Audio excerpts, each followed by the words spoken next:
Здравствуйте, уважаемые телезрители! В эфире передача «Правовое поле», совместный проект Национального телевидения и прокуратуры Чувашской Республики, и я, ее ведущий Альберт Петров. Сегодня мы обсуждаем темы, связанные с порядком рассмотрения сообщений о преступлениях правоохранительными органами. Несмотря на регулярное сообщение о криминальных происшествиях, происходящих в нашей республике и стране, все мы думаем, что нас это никогда не коснется. Никто и никогда не совершит в отношении нас преступления, не похитит наше имущество, не обманет, не накинется с кулаками, не потребует взяток, не отравит или, не дай бог, убьет. Но такие ситуации, к сожалению, в жизни случаются и чаще всего застают граждан врасплох. Куда необходимо обратиться с сообщением о преступлении? Как правильно определить компетенцию правоохранительных органов, чтобы не потерять драгоценное порой время? Как грамотно составить заявление о преступлении и зафиксировать его получение? На эти и другие вопросы мы постараемся ответить в нашей передаче. Сегодня у нас в студии начальник отдела по надзору за уголовно-процессуальной и оперативно-розыскной деятельностью прокуратуры Чувашской Республики Дмитрий Телин. Здравствуйте. Здравствуйте. Дмитрий Ардалинович, скажите, пожалуйста, часто граждане идут в прокуратуру по всем вопросам, в том числе связанным с чем-то преступными действиями. Всегда ли это правильно? В прокуратуру граждане обращаются по многим вопросам, в том числе к нам поступают и заявления о преступлениях. Но в настоящее время необходимо понимать, что прокуратура не имеет полномочий по проведению доследственных проверки сообщений о преступлении, возбуждению, расследованию уголовных дел. И, соответственно, любое такое сообщение, заявление либо жалоба гражданина в любом случае будет направлено в правоохранительный орган соответствующий. Наша инструкция прямо предусматривает, что такие сообщения мы должны незамедлительно направлять в МВД, Следственный комитет, либо иные органы. Так что, конечно, наверное, гражданину целесообразнее обратиться непосредственно в следственный орган, либо МВД, либо орган дознания, то есть тот, который сразу же незамедлительно начнет проверку его сообщения о преступлении. То есть вы хотите сказать, что если гражданин обратится в органы прокуратуры, то он может потерять время, поскольку прокуратура перенаправит его сообщение о преступлении в другие правоохранительные органы. Я правильно понимаю? Да, конечно, несмотря на то, что, конечно, в инструкции у нас написано, что мы незамедлительно такие обращения направляем в МВД, но элементарное время на перенаправку сообщения все равно пройдет, то есть день-два на это уходит. А вот если, допустим, гражданину неизвестно, что нарушение его прав связано с чьими-то преступными действиями, целесообразно ему обратиться в органы прокуратуры? И тогда возникает другой вопрос. А что может сделать прокуратура в том случае, если все-таки в ходе проверки выявит, что результатом совершения нарушения того или иного является чьи-то преступные действия? Работник прокуратуры, получивший для рассмотрения любое заявление гражданина, если, допустим, изначально в нем не содержит каких-то конкретных достаточных сведений о совершении преступления, то по нему начинает проводиться проверка. То есть ею занимается непосредственно прокурорский работник. И если в ходе данной проверки он усматривает признаки преступления и видит, что, чьи-то противоправные действия были именно подпадающие под Уголовный кодекс, то выносится постановление о направлении соответствующих материалов в орган следствия либо орган дознания для проведения уже процессуальной проверки. Типичный пример можно привести, если гражданин обратится к заявлению о невыплате ему заработной платы. То есть человек просто пишет: мне не заплатили заработную плату, но для того, чтобы данное действие квалифицировать под конкретную статью Уголовного кодекса, необходимо подтвердить, что данная невыплата имела место, во-первых, действительно, то, что она была более 2 месяцев, то, что она была из корыстной личной заинтересованности. Только в этих случаях уже проводится проверка в рамках Уголовно-процессуального кодекса. То есть, когда прокурор собирает данный материал, он же перенаправляет их на конкретном случае в Следственный комитет. Как гражданину определить, в какой именно правоохранительный орган ему нужно обратиться с тем или иным сообщением о преступлении? Вообще, конечно, мы должны понимать, что это не обязанность гражданина определять, в какой орган ему идти, если с ним случилась такая беда, что совершено преступление. Любой орган правоохранительный, куда бы гражданин ни обратился, обязан принять у него это заявление о преступлении и, соответственно, перенаправить в соответствующий правоохранительный орган. Но да, действительно, опять-таки, как и в случае с поступлением заявления в прокуратуру, на это уйдет определенное время. Уголовно-процессуальный кодекс у нас предусматривает четкие правила подследственности, которые определяют, какие из правоохранительных органов занимаются рассмотрением тех или иных сообщений о преступлении. То есть, конечно, основная масса, то есть мы все понимаем, что основная масса всех преступлений рассматривается органами МВД. То есть это преступления, связанные с нанесением телесных повреждений, с хищением, кражей имущества, грабежи, разбой. Все это отнесено к подследственности органов внутренних дел. Большой объем сообщений о преступлениях и преступления рассматривает органы Следственного комитета, то есть того органа, который выделен был из прокуратуры. Здесь рассматриваются наиболее резонансные, тяжкие, особо тяжкие преступления, то есть все убийства, все преступления, связанные со смертью граждан, изнасилования, коррупционные преступления, все они отнесены к подследственности Следственного комитета. То есть, если гражданин обращается с таким заявлением, то им будет заниматься Следственный комитет. Органы госнаркоконтроля, то есть у них узко, скажем так, специализированные ведомства, они занимаются преступлениями, связанными с незаконным оборотом наркотиков. Органы ФСБ занимаются преступлениями, связанными прежде всего с терроризмом, экстремизмом и преступлениями, которые связаны с подрывом конституционных основ общества. Есть органы Федеральной службы судебных приставов, которые рассматривают заявления, связанные с невыплатой алиментов, неисполнением судебных решений. А куда можно сообщить о преступлениях коррупционного характера? Преступления коррупционного характера, в принципе, ими занимается Следственный комитет. То есть все преступления данной главы Уголовного кодекса, то есть это получение, дача взятки, злоупотребление должностным положением, превышение должностного положения, халатность и так далее, все это относится к последствиям Следственного комитета. То есть если вы обратитесь с заявлением туда, то есть, конечно, вы не ошибетесь. Но здесь надо понимать, что когда речь идет о совершении либо приготовлении к совершению конкретного коррупционного преступления, здесь большая роль играет оперативно-розыскная деятельность. То есть Следственный комитет сам по себе оперативно-розыскной деятельностью не занимается. То есть, что такое оперативно-розыскная деятельность? Это та деятельность, которая производится у нас негласно, вы должны понимать. То есть, что вот показывают у нас в телевизорах, фильмах, когда вот этих коррупционеров-взяточников берут с поличным, там снимают их на видео, аудиозапись. То есть для того, чтобы все это провести, конечно, гражданину целесообразнее сначала обратиться, то есть либо в органы МВД, либо в органы ФСБ, которые занимаются как раз оперативно-розыскной деятельностью. И когда действия того же, например, коррупционера, они будут зафиксированы на, в том числе, средства видеофиксации, то, естественно, изобличить его в последующем и добиться привлечения его к уголовной ответственности будет гораздо проще. Спасибо. А мы с национальным телевидением подготовили своего рода видеопамятку, как нужно правильно обратиться в правоохранительные органы с сообщением о преступлении. Давайте посмотрим. Служба на 2 управления Министерства внутренних дел по городу Чебоксары. Чернышев, чем могу вам помочь? Это самый простой и самый привычный для граждан способ связи с блюстителями порядка. Телефон милиции, а теперь полиции 02. Это любой россиянин знает с детства. В Центре управления нарядами столичного управления внутренних дел телефоны не смолкают весь день. Как правило, дежурный регистрирует сотни и сотни обращений. Мира 3Б, экипаж. Обращения принимают 3 полицейские группы и 1 инспектор ДПС, разумеется, в круглосуточном режиме. У каждого под рукой электронная карта города. Для наряда полиции определяется самый короткий маршрут и максимально точный адрес. Все обращения фиксируются в специальных журналах, а наряд полиции обязан отчитаться о проделанной работе. Надо отметить, что далеко не все звонки относятся к компетенции правоохранительных органов. Нередко граждане обращаются за справками, за уточнениями, жалуются на жизнь. Бывает, что не совсем здоровые люди делятся своими соображениями о том, о сём. Достаточно много попадается ложных сообщений. Впрочем, это выясняется только после того, как наряд на месте убедится, что ничего не случилось. Второй не менее популярный способ – личное обращение в дежурную часть. В этом случае инспектор обязан помочь вам составить заявление, зарегистрировать его и выдать талон уведомления с регистрационным номером принятого документа.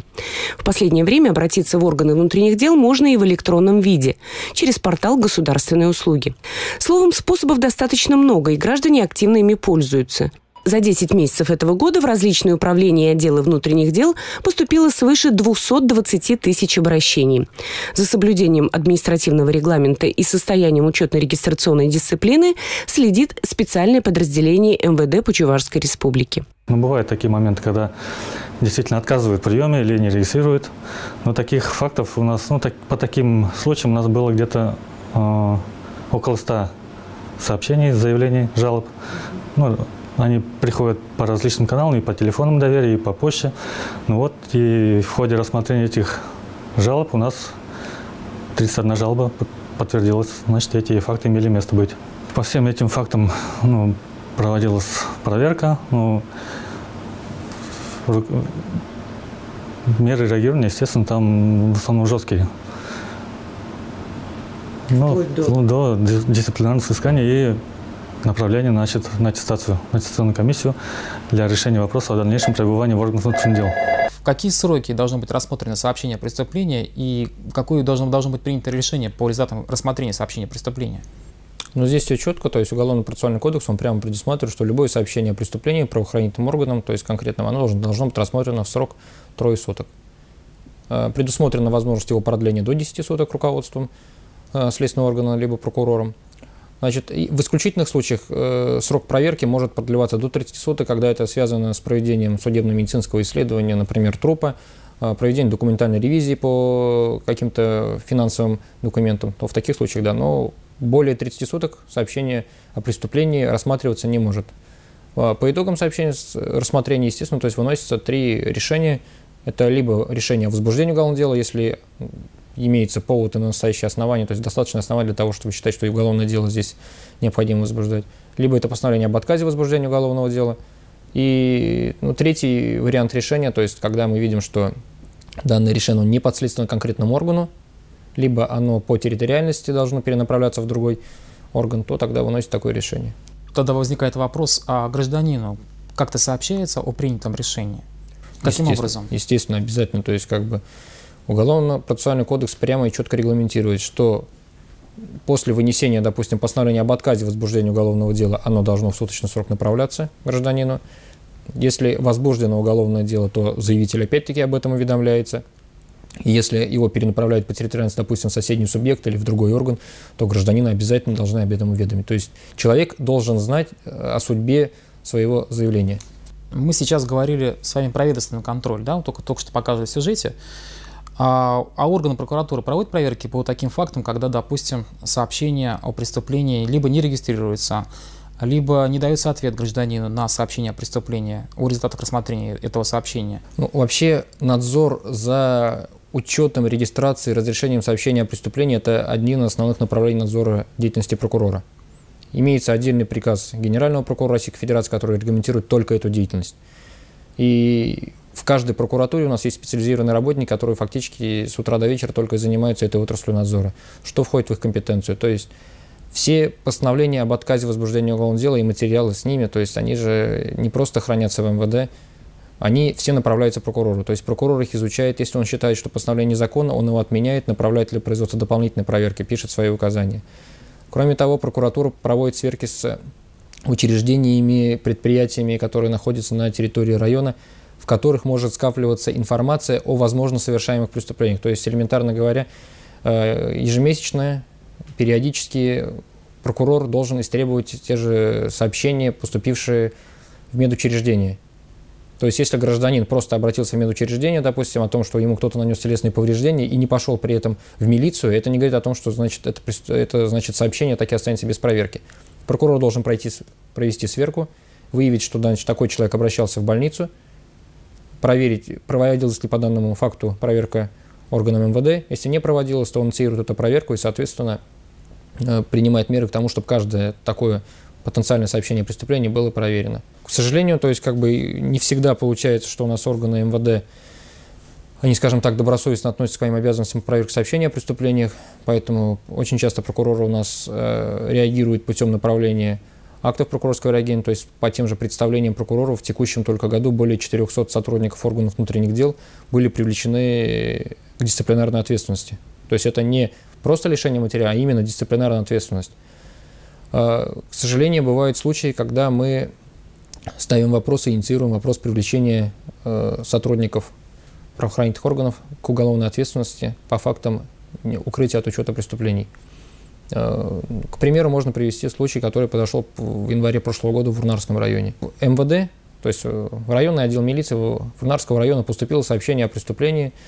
Дежурная следственная группа выехала на место и обнаружила, значит, что есть женщина с телесным повреждением в области височной доли головы, есть, значит, сожитель данной женщины, который нанес данное телесное повреждение. Ну вот они пришли, посмотрели, посчитали, что это как бы бытовая ссора, грубо нарушили свои ведомственные и федеральные законы и, соответственно, ничего не зафиксировав, развернулись, уехали обратно. То есть сказали, разбирайтесь сами. Все это привело к тому, что на следующий день данная женщина скончалась. В ходе следствия была проведена экспертиза. Экспертиза четко показала, что если бы в тот день, когда следственная оперативная группа выезжала на место происшествия, вызвали бы то есть врачей, скорую медицинскую помощь, что были бы большие шансы, значит, для того, чтобы потерпевшая осталась жива. В отношении данных сотрудников милиции было возбуждено уголовное дело, они осуждены в настоящее время. Куда можно обратиться в случае, если гражданин, допустим, получил ответ по результатам рассмотрения сообщения о преступлении, но не согласен с его решением, например, с решением об отказе возбуждения уголовного дела? Во-первых, прокурор, он обладает полномочиями по отмене всех незаконных решений об отказе в возбуждении уголовного дела, вынесенными независимо от того, вынесено не органом дознания, органом предварительного следствия, и независимо от того, какой это орган МВД, ФСБ, наркоконтроль или Следственный комитет. То есть смело можете обращаться к прокурору, и прокурор обязан будет, рассмотрев ваше сообщение о преступлении, рассмотреть материал проверки и дать оценку, законно обосновано ли решение.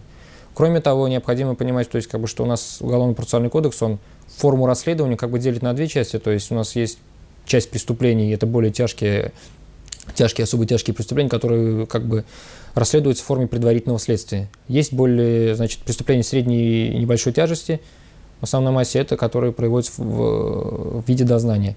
Так вот, те сообщения о преступлении, которые рассматривают следственный орган, то есть это Следственный комитет, это следствие МВД, в основном по фактам ДТП, это следствие ФСБ или следствие наркоконтроля, то по данным, сообщениям о преступлениях и по данным постановлениям об отказе в возбуждении уголовного дела, вынесенным следователям данных органов, прежде всего сначала они проходят через так называемый ведомственный фильтр, ведомственный контроль. То есть руководители данных следственных органов, они обязаны проверить законность данных решений, и после этого, если они с ними согласны, направить их к прокурору. То есть гражданин, для него есть право выбора. Обжаловать незаконное постановление об отказе в возбуждении уголовного дела либо сразу прокурору, либо сначала руководителю следственного органа. Конечно, эффективнее на первом этапе это сначала выяснить позицию руководителя следственного органа. Потому что, когда прокурор, получив ваше заявление, сообщение, здесь требует материала от руководителя следственного органа, естественно, он его, может быть, скорее всего, и отменит, если оно незаконное, еще до направления прокурору. А вот по отношению к органам дознания, куда нужно обратиться, к прокурору или к руководителю органа дознания? По постановлениям об отказе в возбуждении уголовного дела, вынесенным органом дознания, то есть это надо понимать, что это участковые уполномоченные, оперативно уполномоченные, прежде всего МВД, потому что основную массу, 90% выносят они решений. Но здесь, конечно, лучше обращаться напрямую к прокурору, потому что все данные решения, они по совместному приказу, который подписан у нас всеми руководителями правоохранительных органов республики, они в течение 5 суток должны поступать к прокурору. Прокурор их проверяет незамедлительно и выносит решение, то есть либо признают их законно и обоснованно, им направляют обратно, либо отменяют незаконное решение. Но ведь может быть получится так, что просто прокурор не заметил, может быть, незаконное решение, то есть гражданин все равно может обжаловать это решение прокурору, так ведь? Конечно, да. Вот мне еще вопрос возникает, а можно ли обратиться в суд, не прокурору именно, а в суд с заявлением о признании того или иного решения незаконным? Безусловно, у нас Уголовно-процессуальный кодекс, он предусматривает возможность обжалования незаконных решений, бездействия, либо действия любого правоохранительного органа, в том числе и прокурора, в суд. То есть, если вы не согласны с решением следователя, дознавателя, может быть, даже прокурора, который сказал, что решение законное и обоснованное, вы обращаетесь в суд рассматривает материалы, представленные, и дает свою оценку. Да, он не имеет полномочий по отмене незаконного решения, но суд обязывает прокурора принять меры к отмене незаконно вынесенного решения. Если данное решение сюда вступило в законную силу, то мы обязаны его исполнять. В прокурорской практике существует такое понятие преступления, выявленное и поставленное на учет по инициативе прокурора. Что это означает, сейчас мы узнаем в нашем сюжете. За случайно разбитую в кафе витрину Андрияна Никитина наказали не только рублем. Август 2009 год. Тот вечер мужчина вспоминает с содроганием. Когда его доставили в отдел милиции, он и подумать не мог, что уйдет оттуда с синяками и сломанным ребром. Говорит, что в разговоре с участковым он просто пообещал возместить ущерб бизнесменам. Но в ответ посыпались удары. Сказал, там немного мелочи что-то у нас было. Я ему сказал, наверное, что там разбитое стекло, это все совместим, поставлю, все будет нормально. Он в ответ неожиданно нанес мне удары в области лица и бок. Я сам попросил, чтобы вызвать скорую помощь. Приехал, скорую посмотрели, укол сделали и все, уехали. Серьезные побои констатировали и в районной поликлинике. Лечение растянулось на несколько месяцев. После началось расследование инцидента. Допрашивать Андрияна Никитина пришел другой участковый. Но уже тогда стало ясно, что своего коллегу он будет покрывать, отмечают в прокуратуре. И при этом он этому участковому уполномоченному милиции заявил, что его избил другой участковый уполномоченный милиции, но сказал, что говорить об этом он, говорить он может, но писать не хочет, так как не хочет связываться с ним. Вот. Ну и при этом, участковому не было взято с него объяснение с тем, что он придет к нему повторно, в следующий раз он скажет. Но он повторно пришел, он также стоял на том, что он упал с крыши, Хотя участковому было известно, что его избил другой участковый, но он написал объяснение, что он упал с крыши. По закону участковый, который проводил проверку, был обязан допросить и сотрудника милиции, избившего человека. В отдел РУВД информация об этом инциденте поступила от медиков, но ход делу не давали. Сам потерпевший попросту не верил, что на блюстителей порядка заведут уголовное дело. Вот я на следствие пришел, бесполезно. Тут типа двоих до меня посадили. Вот сейчас типа не страхуются, не получится, что так можно сделать, что как будто сам можешь виноватым остаться. В прокуратуре изначально заподозрили в материалах проверки подвох. Во всех документах проходило заключение, что мужчина упал с крыши. Побои говорили о другом. В копиях истории болезни этого потерпевшего написано, что он лечащему врачу заявил, что его избил сотрудник милиции. Вот. Но поскольку при таких обстоятельствах, когда человек говорит, что его избил сотрудник милиции, согласно статье 151 Уголовно-процессуального кодекса, проверка должна проводить не сотрудники милиции, полиции, а сотрудники Следственного комитета. На протяжении нескольких лет прокурору приходилось возобновлять проверку в отношении участкового. Но возбуждать уголовное дело отказывались и в РОВД, и в Следственном комитете. Сдвинуть дело с мертвой точки помог опрос потерпевшего. Ну, тогда он сказал, что действительно его в ночь с 4 на 5 августа 2009 года с кафе «Охотник» в пьяном состоянии доставили в районный отдел милиции. Вот. В ходе составления протокола в районном отделе милиции, он вышел на улицу покурить перед зданием милиции, и в это время вышел участковый, сейчас уже он не работает, участковый полномочный милиции, и без причины его избил. Оба участковых были уволены из органов, но это не освобождает их от ответственности. Одному из них грозит наказание в виде 10 лет лишения свободы за применение насилия. Судебный процесс в самом разгаре. Но точку в этом деле ставить рано. В отношении второго участкового проводится проверка и решается вопрос о возбуждении уголовного дела. Как вы считаете, меняется ли что-то в положительную сторону в связи с реформированием системы МВД вот именно в учетно-регистрационной дисциплине? Ну, я считаю, что, конечно, определенные положительные подвижки есть, хотя, конечно, все, нельзя сказать, что все кардинально в лучшую сторону изменилось в связи вот с реформированием милиции в полицию. С одной стороны, да, мы должны сказать то, что нет фактов прямого укрытия у нас практически, поскольку очень жесткие меры стали принимать. Но, с другой стороны, число укрытых от учета преступлений, оно из года в год у нас остается примерно на определенном уровне. С чем это связано? Ну, есть причины и объективные, и субъективные. То есть, как бы, ну, реформа, конечно, реформирование проведена аттестация, то есть остались наиболее лучшие сотрудники. Но ведь при этом на 22% сократилась общая численность. Тех же участковых уполномоченных милиции их стало меньше. То есть, а на них ведь лежит вся основная нагрузка по разрешению вот этих материалов. И, кроме того, ведь участковый должен заниматься не только этим, но и профилактикой на своем участке. То есть, естественно, то есть, как бы если вместо 10 участковых их стало 8, то, соответственно, на этих 8, то есть, ложится работа тех же 10. Но, скажем так, потихоньку, понемножку, я думаю, все-таки ситуация, она улучшается. Но, конечно, не такими темпами, какими нам хотелось. Все прекрасно знают, что в связи с образованием Следственного комитета при прокуратуре Российской Федерации с начала 2007 года у нас были внесены изменения в Уголовно-процессуальный кодекс, и у прокурора изъяли полномочия по возбуждению уголовных дел. То есть он теперь не может, как раньше, отменить, допустим, незаконное процессуальное решение об отказе от возбуждения уголовного дела и возбудить дело одновременно. Скажите, пожалуйста, вот как это сказывается на защите прав граждан? То есть всегда ли это правильно? Вообще необходимо ли вернуть прокурору полномочия все-таки по возбуждению уголовных дел? Ну, позиция прокуратуры однозначная, то есть и Генеральной прокуратуры, что именно отсутствие у прокурора в настоящее время полномочий по возбуждению уголовного дела, конечно, резко снижает эффективность его работы на данном направлении. То есть и поэтому Генеральная прокуратура соответствующий законопроект она внесла в Государственную Думу, он рассматривается. Он, к сожалению, рассматривается уже не первый год, но все-таки мы надеемся, что придем к тому, что прокурору данные полномочия вернут, и все это только будет способствовать быстрейшему восстановлению прав граждан. То есть необходимость в этом объективно имеется? Мы думаем, что да.